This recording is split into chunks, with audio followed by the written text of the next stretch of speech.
To the point जीव विज्ञान के यूट्यूब चैनल पर सभी छात्र छात्राओं का स्वागत और अभिनंदन। हम लोग पढ़ रहे हैं meiosis cell division. Meiosis cell division का में मियोसिस 1 का जो प्रोफेज 1 था उसको हम लोगों ने कंप्लीट कर लिया है। प्रोफेज 1 में 5 सब स्टेजेस थे: लिप्टोटीन, जाइगोटीन, पैकिटीन, डिप्लोटीन और डाइकाइनेसिस। हर इवेंट्स में, हर फेजेस में कौन कौन सा इवेंट हुआ है उसके बारे में भी हम लोगों ने देखा। जैसे जाइगोटीन में सिनेप्सिस का प्रोसेस, पैकिटीन में क्रॉसिंग ओवर और काइजमा फॉर्मेशन, डिप्लोटीन में एक प्रोसेस क्या था, रिकॉम्बिनेंट नोडुल्स आर बेस्ट सीन, और काइजमा फॉर्मेशन वहाँ कंप्लीट हो जाता है। Terminalisation begins in diplotene, completed in diakinesis. Diakinesis, इसके अलावा डिप्लोटीन में एक और इम्पॉर्टेंट चीज़ हम लोगों ने देखा कि जो नॉन मेमेलियन वर्टिब्रेट्स थे उसके जो oocytes हैं उसमें एक स्पेशल टाइप्स ऑफ क्रोमोजोम पाया जाता है, लैम्ब्रस क्रोमोजोम। और वो जो लैम्ब्रस क्रोमोजोम है वह डिप्लोटीन स्टेज में डीकॉन्डेंस करता है फिर से, जबकि जो मेमेलियन वर्टिब्रेट्स हैं उसमें इस तरह का कोई प्रोसेस नहीं होता है। तो ये यहाँ पर ये डायग्राम बना हुआ है, ये डाइकाइनेसिस का है। इसमें देख रहे हैं आप न्यूक्लियर मेम्ब्रेन गायब हो गया है, न्यूक्लियोलस भी गायब हो गया है, और जो पोल पर दोनों सेंट्रियोल पहुंच चुके हैं, स्पिंडल फाइबर का फॉर्मेशन शुरू हुआ है, और बाइवेलेंट जो लिक्विड मिक्सचर में एस्कैटर्ड है। तो ये जो डाइकाइनेसिस है इसके यहाँ तक मैंने इससे पहले पढ़ाया था। अब यहाँ से आगे हम लोग पढ़ेंगे मेटाफेज स्टेज, मेटाफेज 1।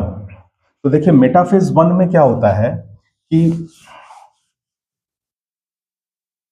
ये जो बाइवेलेंट एस्कैटर्ड है वो क्या होगा,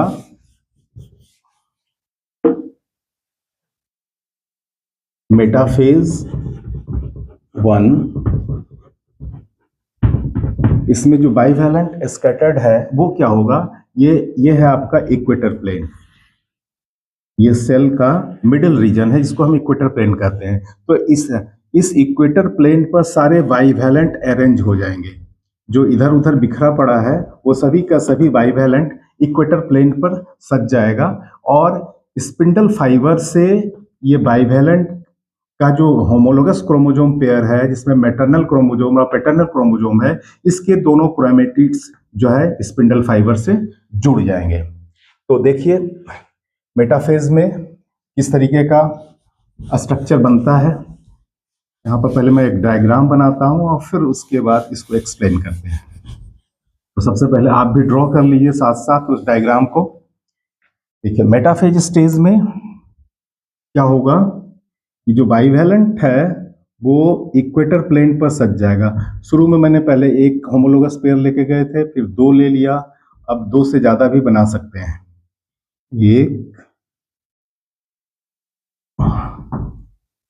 ये दूसरा हो गया, चलिए 3 ही बनाता हूं क्योंकि स्पेस कम है, हमें समझना ही है कि कैसे होता है। तो अगर ये हो गया और इसका दूसरा पेयर, ये जो बाइवेलेंट का दूसरा पेयर ये है,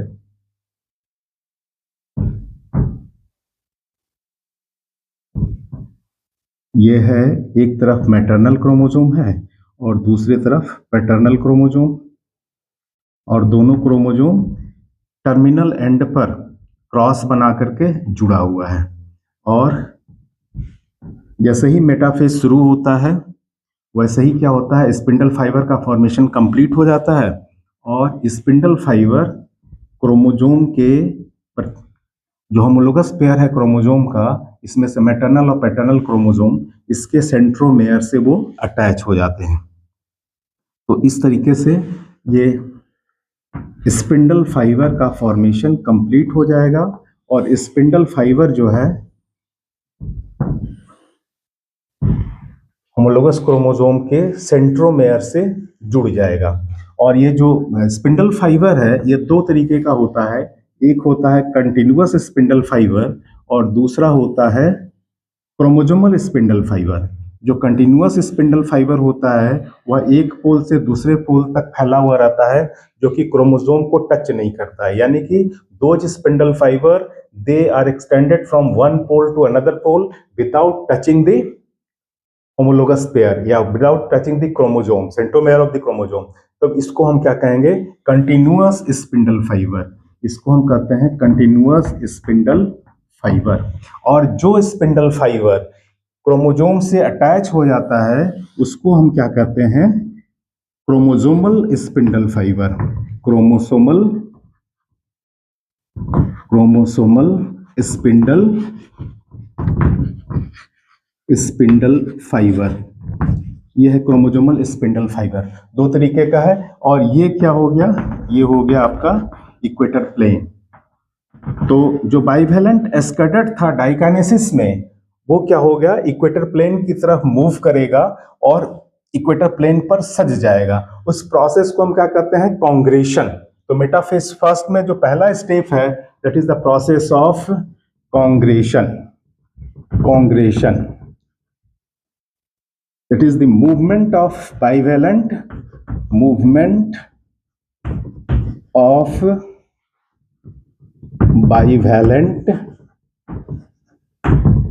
at equator plane। पहला काम ये हो गया। दूसरा काम क्या होगा कि स्पिंडल फाइबर का फॉर्मेशन पूरा हो चुका है और स्पिंडल फाइबर जो है बाइवेलेंट के जो मैटरनल और पैटर्नल क्रोमोसोम है उससे क्या हो जाएगा? अटैच कर जाएगा स्पिंडल फाइबर सेंट्रोमेयर से। The second one is the spindle fibre attached with centromere of homologous pair और मैटरनल और paternal chromosome homologous pair of chromosome। ये जो स्पिंडल फाइबर होगा वह दो तरीके का स्पिंडल फाइबर होगा।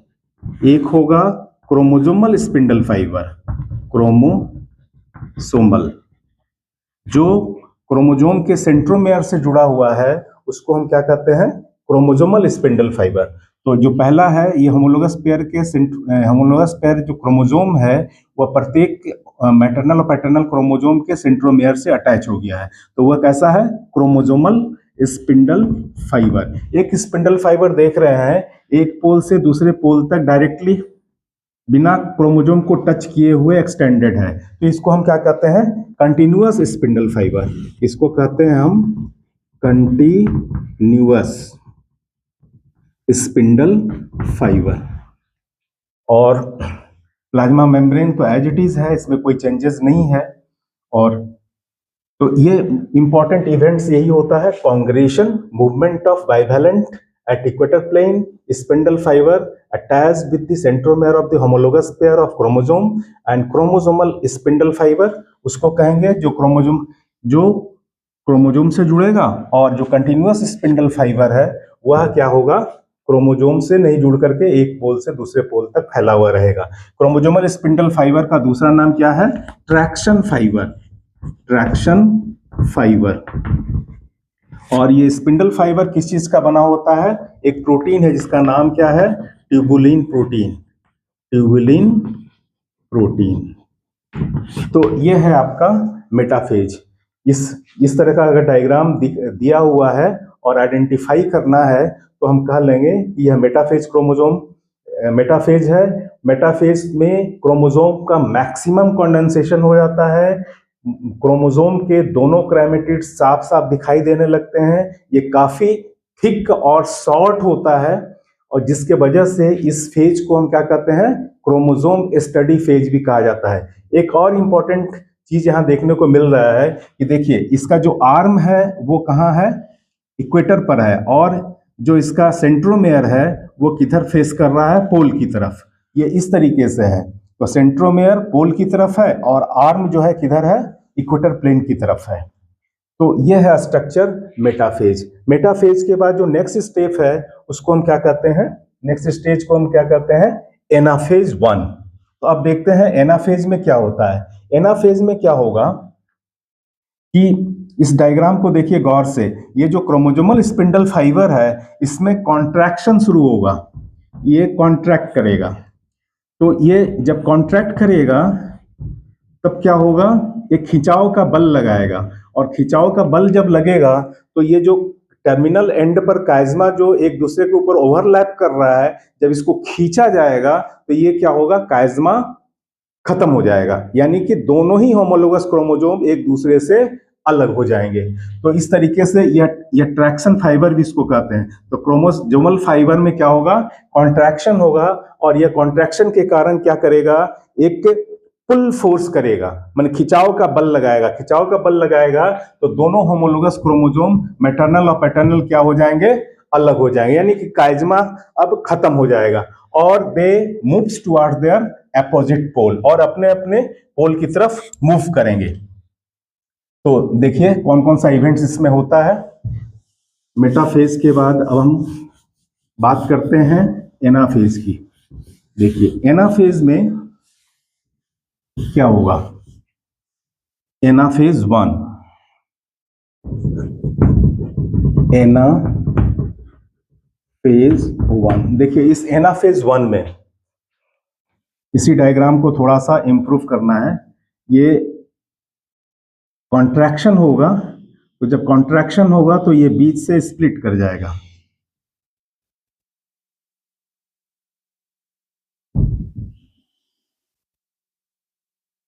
ये क्रोमोसोम, दोनों होमोलोगस क्रोमोसोम अलग अलग हो गए हैं, और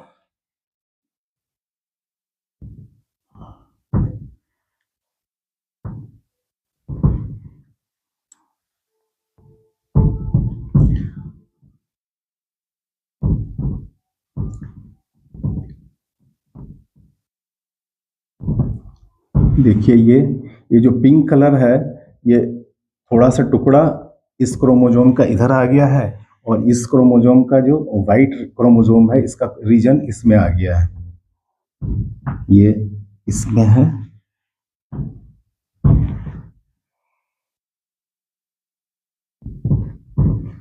देखिए ये दोनों जब अलग अलग होगा, तो जैसे ही अलग होगा बीच में इंटरजोनल फाइबर का फॉर्मेशन हो जाएगा। तो ये एक तो ट्रैक्शन फाइबर है या क्रोमोसोमल फाइबर इधर की तरफ फोर्स लगा रहा है, और जो इंटरजोनल फाइबर बना है ये जो है आपका इंटरजोनल फाइबर, ये इंटरजोनल फाइबर भी क्या करेगा, ये पुश फोर्स जनरेट करेगा, यानी ये ठेलेगा इसको। तो ठेलने नतीजा क्या होगा कि ये इधर का जो होमोलोगस क्रोमोसोम है वो कहाँ चला जाएगा, आपका इस पोल पर, और ये जो होमोलोगस क्रोमोसोम इधर वाला जो बचा है इस साइड का, वो इस पोल की तरफ मूव करेगा। तो दो तरीके का फोर्स यहाँ पर काम करता है। ट्रैक्शन फाइबर जब कॉन्ट्रैक्ट होगा तो पुश फोर्स जनरेट करेगा, और पुश फोर्स जब जनरेट करेगा तो दोनों होमोलोगस क्रोमोसोम अलग अलग हो जाएंगे। जैसे ही दोनों क्रोमोसोम अलग होगा वैसे ही क्या होगा, बीच में इंटरजोनल फाइबर का फॉर्मेशन हो जाएगा। दोनों होमोलोगस क्रोमोसोम के बीच में इंटरजोनल फाइबर सेंट्रोमेयर, दोनों सेंट्रोमेयर से जोड़ते हुए बीच में आ जाएगा, और ये क्या करेगा, पुश फोर्स जनरेट करेगा। तो ये दो फोर्स काम कर रहा है, एक तो खींचने वाला काम कर रहा है पुल फोर्स ट्रैक्शन फाइबर के द्वारा, और interzonal fibre push force generate कर रहा है। तो और रिजल्ट क्या होगा कि ये दोनों फोर्स मिल करके होमोलोगस क्रोमोसोम को एक तो अलग कर दिया और दूसरा उसको अपने रिस्पेक्टिव पोल पर पहुंचा देगा। तो जब ये रिस्पेक्टिव पोल पर पहुंचेगा तो उसका डायग्राम कैसे बनेगा, देखिए ये है प्लाज्मा मेम्ब्रेन, और इस प्लाज्मा मेम्ब्रेन के इस एंड पर इंटरजोनल फाइबर हो गया, तो ये मूवमेंट स्टार्ट हो गया है।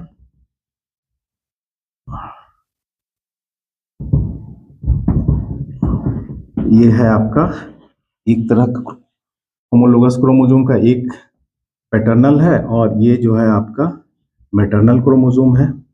ये मैटरनल क्रोमोसोम है, देखिए। और चूंकि एक्सचेंज ऑफ सेगमेंट हो चुका है तो क्रॉसिंग ओवर का जो प्रोसेस है हुआ है, एक्सचेंज ऑफ सेगमेंट भी हो चुका है। 2 कलर से दिख रहा है, इसमें भी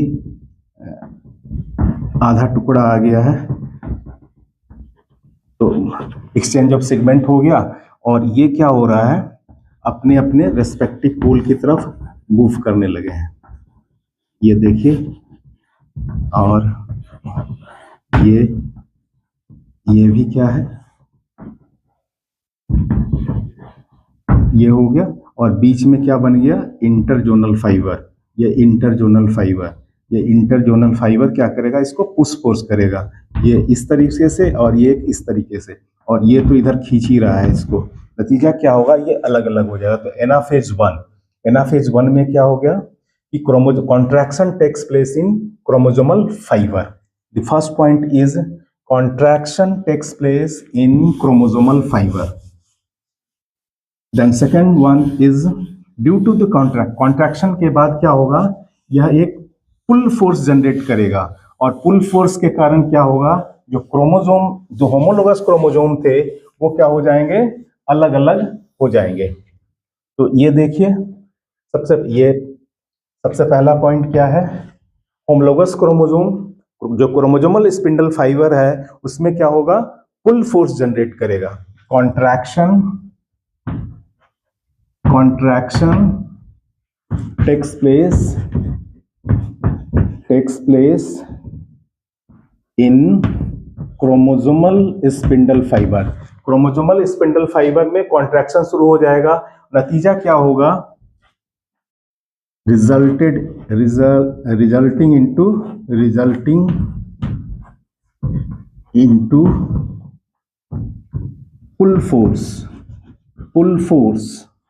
पुल फोर्स जनरेट करेगा, खिंचाव का बल लगाएगा। नतीजा क्या होगा,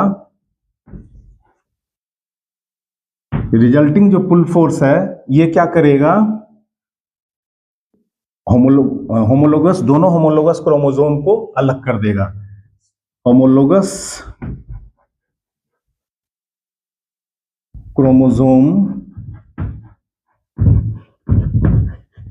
get separated, ये दोनों अलग अलग हो जाएंगे। और फोर्थ पॉइंट, आफ्टर सेपरेशन क्या होगा, इंटरजोनल फाइबर जनरेट करेगा। After separation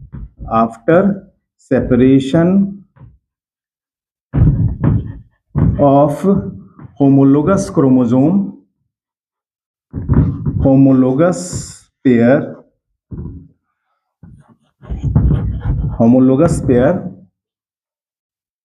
interzonal fibers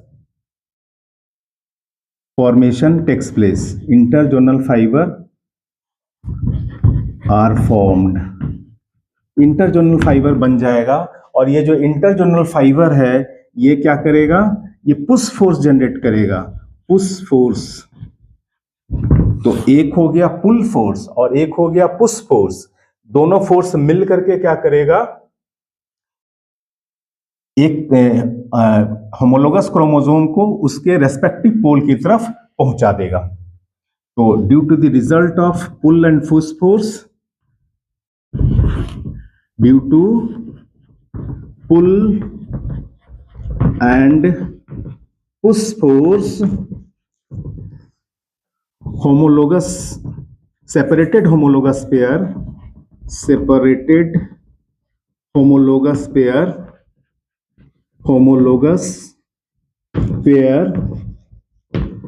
moves towards their respective pole, ये अपने अपने दूर की तरफ चलने लगेंगे। तो ये है आपका एनाफेज फर्स्ट। तो देखिए एनाफेज फर्स्ट में किस चीज का सेपरेशन हो रहा है, होमोलोगस क्रोमोसोम का सेपरेशन हो रहा है यहाँ पर। और इसी होमोलोगस क्रोमोसोम के सेपरेशन की वजह से क्रोमोसोम की संख्या जो है क्या होगा, तो ये एनाफेज हो गया, सेपरेशन हो गया है। एनाफेज में अलग अलग हो जाएगा और टेलोफेज में क्या होगा, ये अपने पोल पर पहुंच जाएंगे। तो तो ये है एनाफेज का डायग्राम। अब इसके पास टेलोफेज में क्या होगा कि ये दोनों जो अलग हुआ है क्रोमोसोम अपने रेस्पेक्टिव पोल पर पहुंच जाएगा और पहुंचने के बाद न्यूक्लियर मेम्ब्रेन का फॉर्मेशन हो जाएगा दोनों की तरफ। न्यूक्लियोप्लाज्म और साइटोप्लाज्म फिर से अलग अलग हो जाएगा, न्यूक्लियोलस फिर से रीअपियर हो जाएगा और सेल जो होगा कैसा होगा, बाई न्यूक्लिएटेड सेल बन जाएगा। तो वह क्या है, टेलोफेज का स्टेज है। तो एनाफेज फर्स्ट के बाद जो नेक्स्ट स्टेज है दैट इज कॉल्ड टेलोफेज। तो अब देखिए टेलोफेज में क्या क्या होता है। पहले तो डायग्राम बनाते हैं टेलोफेज का और फिर उसके बाद उसके इंपॉर्टेंट पॉइंट्स लिख लीजिएगा आप। तो अब हम telophase 1, telophase first, telophase first. Telophase first में क्या होगा, होमोलोगस क्रोमोसोम सेपरेट होकर के अपने पोल पर पहुंच जाएगा। तो देखिए टेलोफेज फर्स्ट में ये प्लाज्मा मेम्ब्रेन हो गया और न्यूक्लियर मेम्ब्रेन फिर से अपीयर हो गया और जो क्रोमोसोम सेपरेट हुआ था वो जो है अपने अपने पोल पर पहुंच चुका है।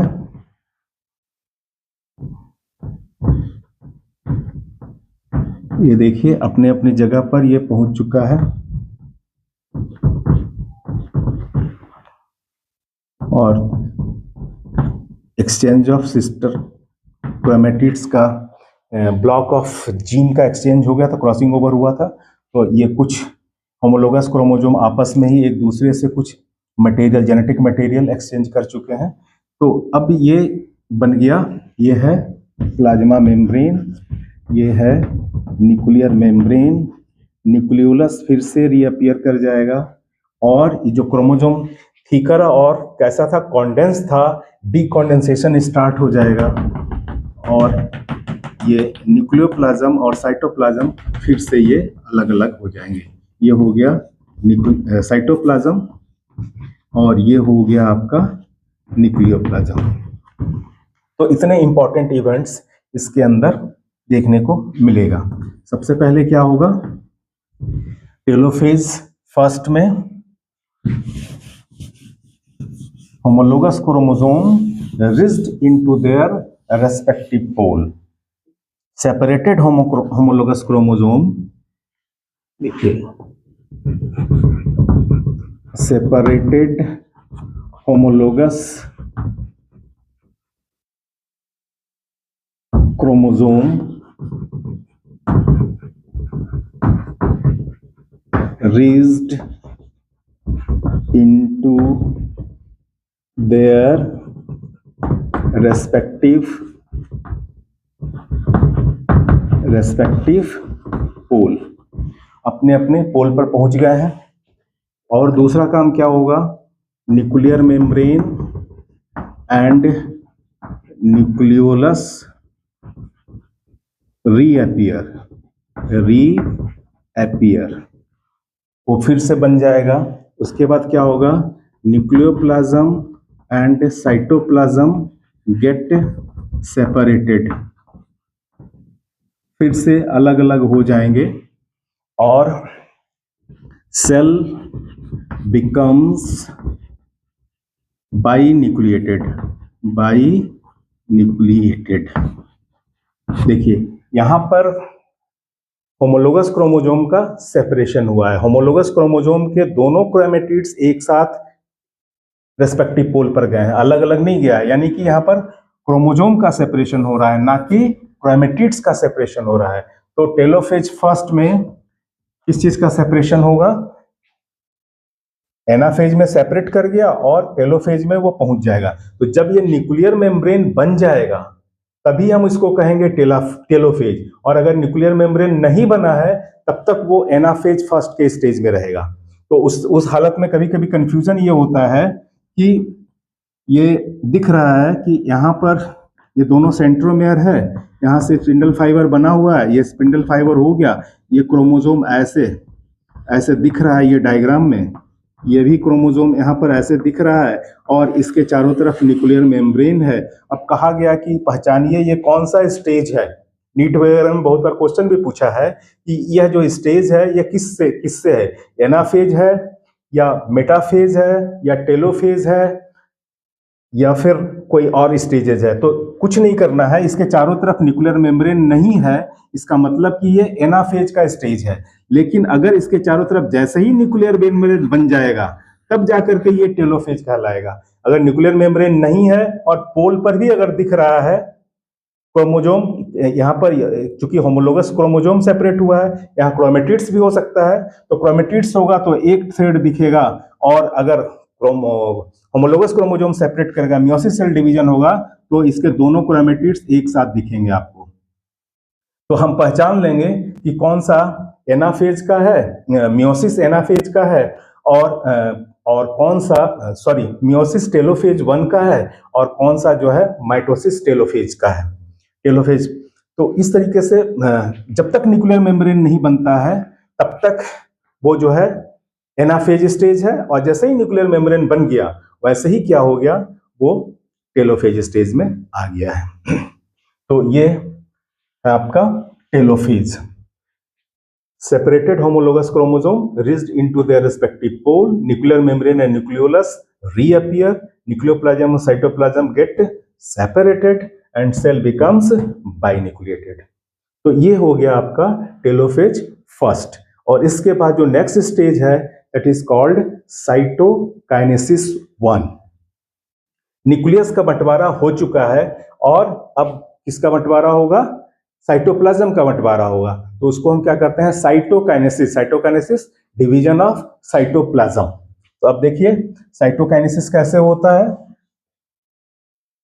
अब हम साइटोकाइनेसिस के बारे में बताएंगे।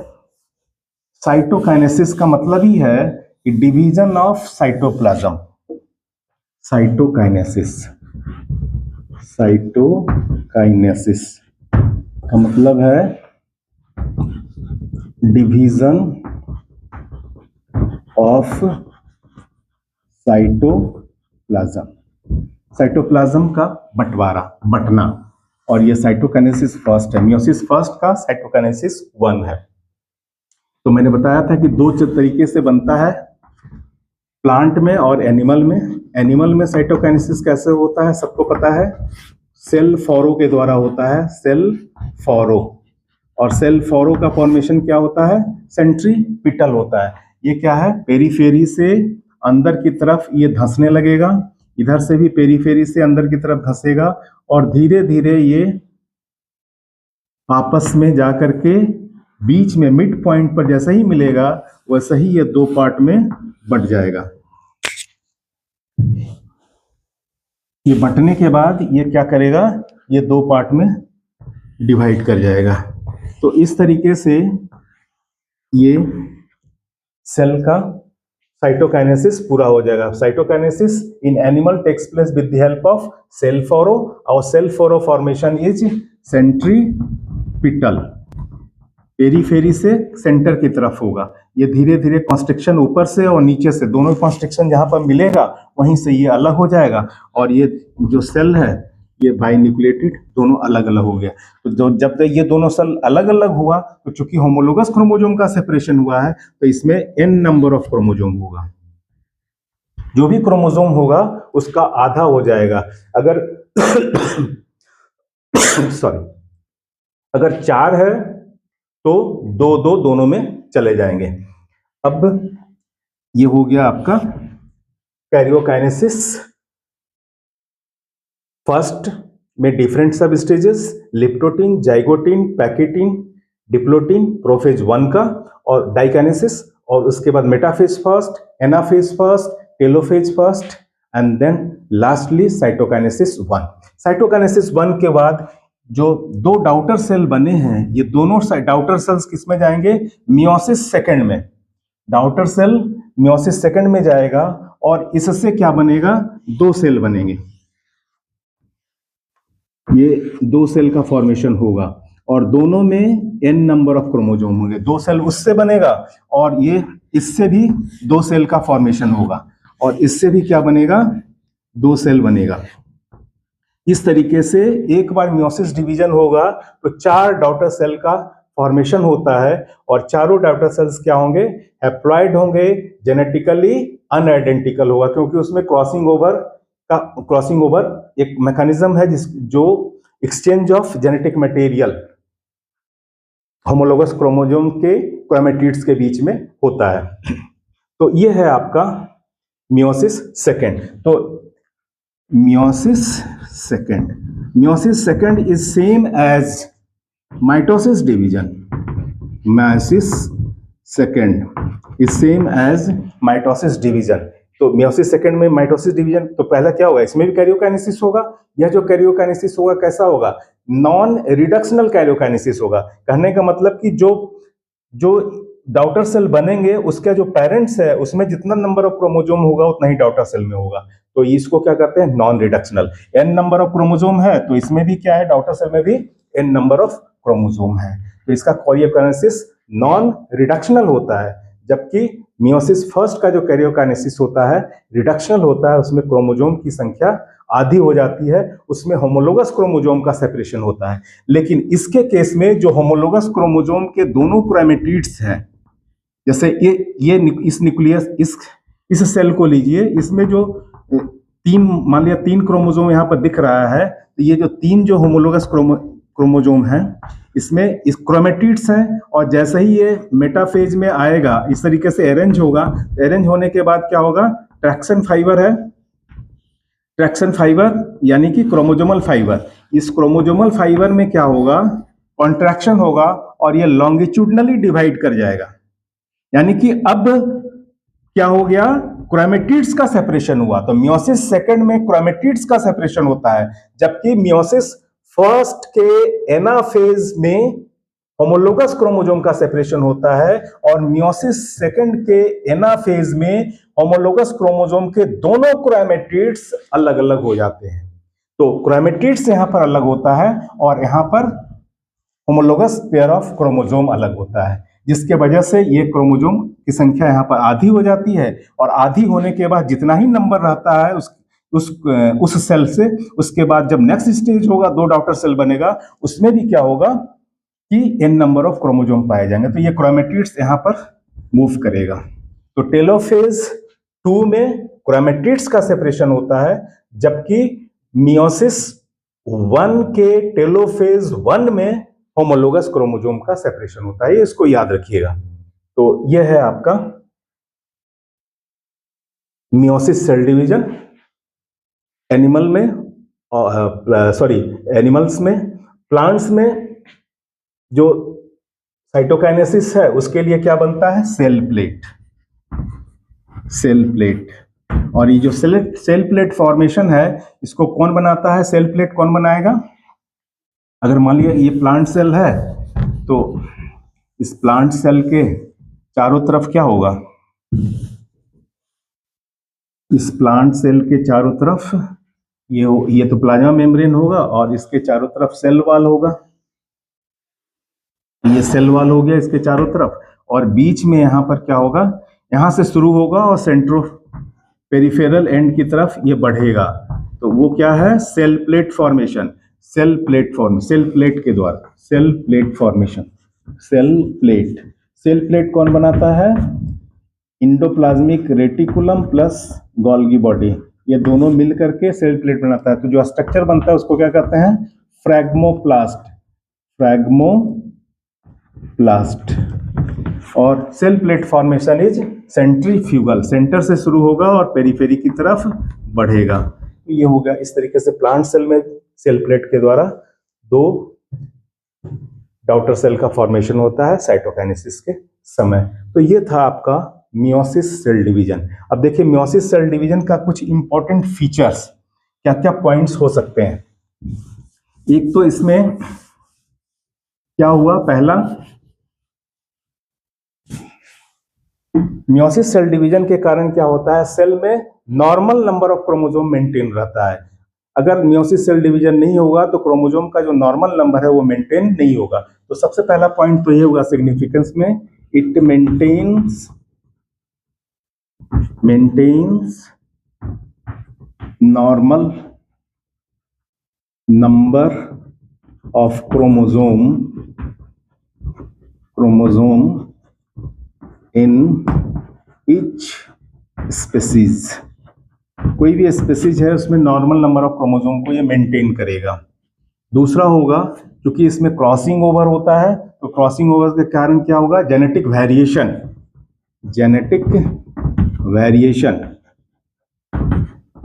और जब जेनेटिक वेरिएशन होगा तो it is a raw material for evolution. ये इवोल्यूशन के लिए रॉ मटेरियल प्रोवाइड करेगा। इसके अलावा क्या होगा, जो डॉटर सेल्स होंगे वो जेनेटिकली अनआइडेंटिकल होगा, जेनेटिकली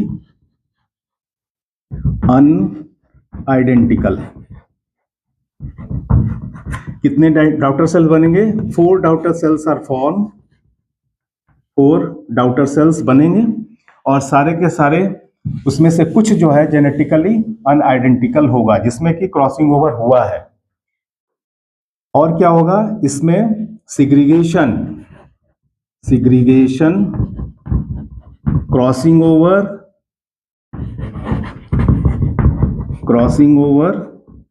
एंड इंडिपेंडेंट असॉर्टमेंट,